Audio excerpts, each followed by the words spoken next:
नमस्ते सबैजनालाई। अहिले हामी चाहिँ नेकपा माले जब कम्युनिस्ट को सुरुवात भयो नेपालमा, त्यतिखेर जुन पहिलो महाधिवेशन नेकपा एमाले अहिले एमाले भयो, त्यतिखेर माले जब नेपालमा कम्युनिस्टहरूको पहिलो अधिवेशन यो ठाउँ यो घरबाट भएको थियो। यहाँनिर घर पनि छ र यहाँ त्यतिखेर कमरेड सिपी मैनाली महासचिव हुनुहुन्थ्यो, comrade Madan Bhandari, comrade Madhav Kumar Nepal, comrade गुरु बराल लगायतका नेताहरू र सबैजना यहाँ भएर चाहिँ एउटा महाधिवेशन गर्नुभएको यो थलो ऐतिहासिक थलो हैन। यो अहिले केही अलिकति संरक्षण हुँदै पनि रहेछ, अहिले अलिकति तारजाली घेरेको रहेछ। यहाँ आदरणीय हाम्रो उहाँ बुवा कमरेड हुनुहुन्छ, उहाँले त्यतिखेर मदन भण्डारी कमरेडलाई सेन्टर दिएर जोगाएर हरेक कुरामा उहाँले ठुलो योगदान, कम्युनिस्टको जब सुरुवात भयो उहाँको ठुलो योगदान छ। यो कम्युनिस्ट सुरुवात हुने र जब कम्युनिस्टको पहिलो आन्दोलन सुरु भयो, के अरे पहिलो महाधिवेशन यहाँबाट सुरु भयो होइन, कम्युनिस्टलाई आज स्थानमा आउन पनि उहाँको सबैभन्दा ठुलो योगदान उहाँको पनि छ। र उहाँसँग के हामी यसो यहाँका पुराना कुराहरू हामीलाई त्यति अब हामीले अध्ययन गरेका यसो हेरेका मात्रै छौँ, यहाँको स्थलगत उहाँलाई सबै थाहा छ। यहाँ के भएको थियो हिजो, कसरी सुरुवात भएको थियो, उहाँले यसो केही उहाँका कुराहरू हामीलाई यसो भन्नुहुनेछ, तपाईँहरूलाई हामी सुनाउनेछौँ। र उहाँ हुनुहुन्छ आदरणीय के हजुरको शुभ नाम के भन्नु, टेकबहादुर राई। उहाँले यसो यहाँको बारेमा, यहाँ अहिले पार्क बनाउने, मदन पार्क बनाउने भनेर चाहिँ यहाँ कम्पाउन्ड पनि घेरिएको रहेछ, यसलाई संरक्षण पनि गरिएको रहेछ। हजुरले यसो केही यहाँको बारेमा पहिले सुरुवात कसरी भयो, महाधिवेशनमा को नेताहरू हुनुहुन्थ्यो होइन, अब अहिले कम्युनिस्ट यस्तो देशव्यापी रूपमा ठुलो पार्टी भयो, आज देशैभरि कम्युनिस्टको सरकार छ, अहिले पनि कमरेड केपी ओली देशको प्रधानमन्त्री हुनुहुन्छ।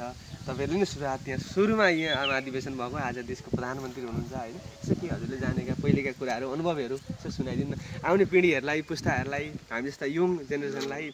के भन्छ, मैले हुन त यो पत्र पत्रिका अहिले त सामाजिक सञ्जालको जमानामा सबैलाई थाहा भएकै कुरा हो। हजुर, अब पहिले अब सेल्टर थियो, यहाँ मदन भण्डारी कमरेडहरू अरू कमरेडले आउनु जाने गर्नुहुन्थ्यो। हजुर, त्यही क्रममा अब मदन भण्डारीले यहाँ अधिवेशन गर्ने अथवा मालेको पार्टी गठन गर्ने हजुर योजना बनाएर यहाँ मेरो घरमा, हजुर हजुर चाहिँ पहिले यहाँ थियो नि, यहाँ घर थियो। हजुर, अनि यो यहाँ बन्ने भनेपछि अनि त्यता सारेको मैले। ए हजुर, अनि छोराहरू पनि विदेश गएका थिए, यताउता गएर खर्च वर्ष उनीहरूले जुटाएर त्यता सारेको, नभए यहीँ थियो सानो घर मेरो। हजुर, अनि यही घरमा भएको यो घर त होइन, 37 सालमा आगो लागि भयो।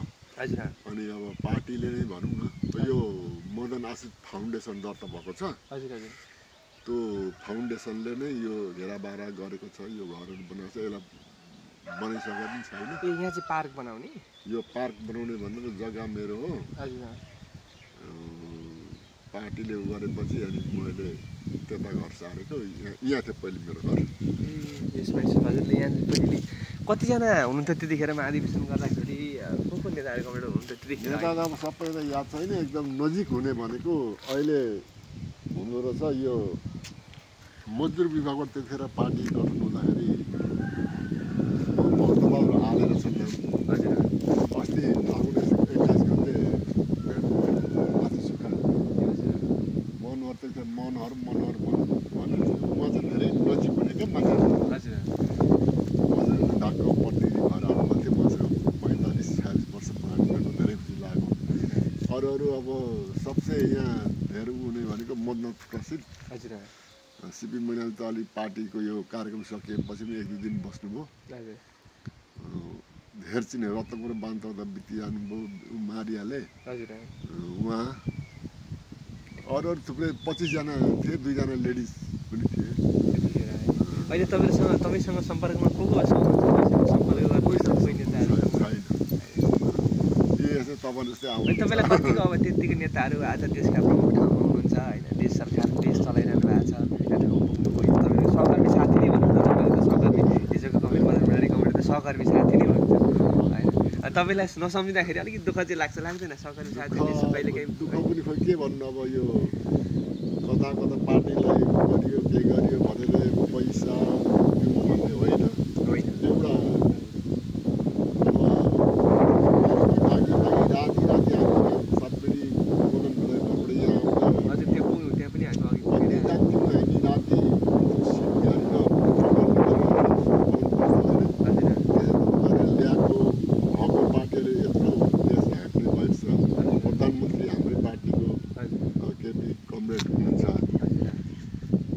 अलिकति यो गुनासो नि मान्छेमा सुनिन्छ क्या, हजुर हजुर त्यस्तो नहुनु पर्ने। अब किनभने के यसो सुझाव सल्लाह अब तपाईँहरू त त्यतिखेर कोलाको सल्लाह सहकर्मी नै भन्दा पनि हुनुहुन्छ यसो हो। यसो देश र जनतालाई, हजुर आफूभन्दा देश र जनतालाई कसरी उठाउने, हजुर अलिकति यताउति अब के कस्तो हुन्छ हो कि कुर्सी म जस्तो नि ठुला नेतालाई लागे जस्तो लाग्छ कि मलाई लाग्छ सोझो हिसाबले चाहिँ। त्यसो नगरिकन हुन त कुर्सीमा नबसी पनि अब यताउता कानुन बनाउनु ओर्नु होइन, मिल्दैन, हरेक कुरा मिल्छ र पनि अलिकति सबैतिर ध्यान पुर्याएर गरे चाहिँ राम्रो हुने थियो। किनभने यो दिन देख्नुलाई त कस्तो सपना हुन्थ्यो हाम्रो। दुःख गरेर खेत खाली हाली कति कति तिम्रो नभनी आज खुसी लाग्छ। खुसी हुन्छ तपाईँलाई यो संविधा आजको अवस्था देख्दा होइन आफूले त्यो दिनमा त्यो स्थिति अब त्यतिखेर अलिकति अब त्यस्ता पढले पनि सेवा त गरियो नि त। हामीलाई सम्झिराखेको थियो त्यो पैसा 2-4 लाख दिएर के दिएर होइन, पार्टीको लाइन र नीति अनुसार चाहिँ चलिदिएदेखि चाहिँ एकदम सन्तुष्ट। हजुरहरूले के यसो कमिटीमा बस्नु भएको छ? बस्दैन, पार्टी कमिटीहरूले बोलाउँछन् यता